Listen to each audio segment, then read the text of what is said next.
Paytm மணி ஆப்பில் stop loss போடுறது எப்படி அப்படின்ற வீடியோ தான் இன்றைக்கி நம்ம பார்க்க போகிறோம். ஸோ அதுக்கு முன்னாடி இந்த ஷேர் மார்க்கெட்டை பற்றி முழுசாக தெரியாமல் கண்டிப்பாக யாருமே இதை பண்ணாதீங்க. இல்லை நல்லா தெரிஞ்சவங்க யாரோடாச்சும் அட்வைஸோட இதை பண்ணுங்கள். இல்லை அப்படின்னா இதில் நிறையா பணம் இழக்கக்கூடிய அபாயம் நிறையாவே உண்டு.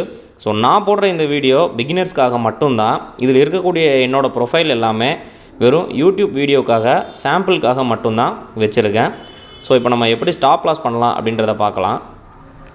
ஒரு ப்ராடக்ட் நீங்கள் வாங்குறீங்க அப்படின்னா அந்த ஷேரை வாங்கும்போதே நம்மளால் ஸ்டாப் லாஸ் போட்டு வாங்கக்கூடாது. இப்போது எக்ஸாம்பிளுக்கு இந்த டாட்டா மோட்டார்ஸில் இருக்கக்கூடிய ஒரு ஷேர் நான் பை பண்ண போகிறேன் அப்படின்னா பை பண்ணும்போதே இந்த அட்வான்ஸ் அப்படின்ற ஆப்ஷனில் ஸ்டாப் லாஸ்னு ஒன்று இருக்கும். ஸோ இதை நீங்கள் செலக்ட் பண்ணிட்டீங்க அப்படின்னா இங்கே உங்களுக்கு ஒரு டிமாண்ட் வைப்பாங்க. என்னென்னா இப்போ இருக்கக்கூடிய கரண்ட் வேல்யூவை விட அதிகமான வேல்யூ தான் நீங்கள் இங்கே என்ட்ரு பண்ணணும் அப்படின்னு சொல்லி ஒரு டிமாண்ட் இருக்கும்.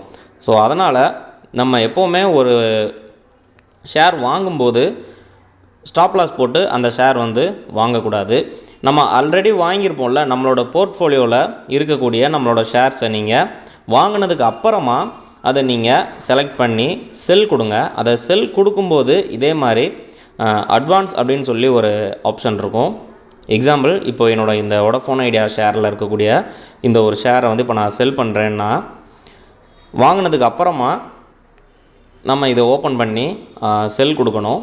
செல் கொடுக்கும்போது இருக்கக்கூடிய இந்த ஸ்டாப் லாஸை நீங்கள் சூஸ் பண்ணிட்டீங்க அப்படின்னா இப்போது இந்த ட்ரிகர் ப்ரைஸில் நமக்கு இருக்கக்கூடிய, அதாவது கரண்ட் ப்ரைஸில் என்ன அமௌண்ட் இருக்கோ அதை விட கம்மியாக ஆகும்போது எனக்கு செல் பண்ணிடு அப்படின்னு நம்ம செட் பண்ணி வைக்கணும்.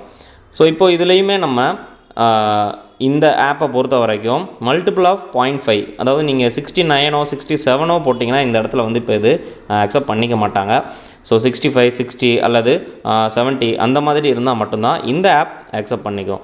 ஸோ இப்படி கொடுத்துட்டு இப்போ நீங்கள் ஸ்வைப் டு செல் கொடுத்துட்டீங்க அப்படின்னா உங்களுக்கான அந்த ப்ரைஸ் எப்போ கம்மியாகுதோ அப்போது ஆட்டோமேட்டிக்காக செல் ஆகிரும்.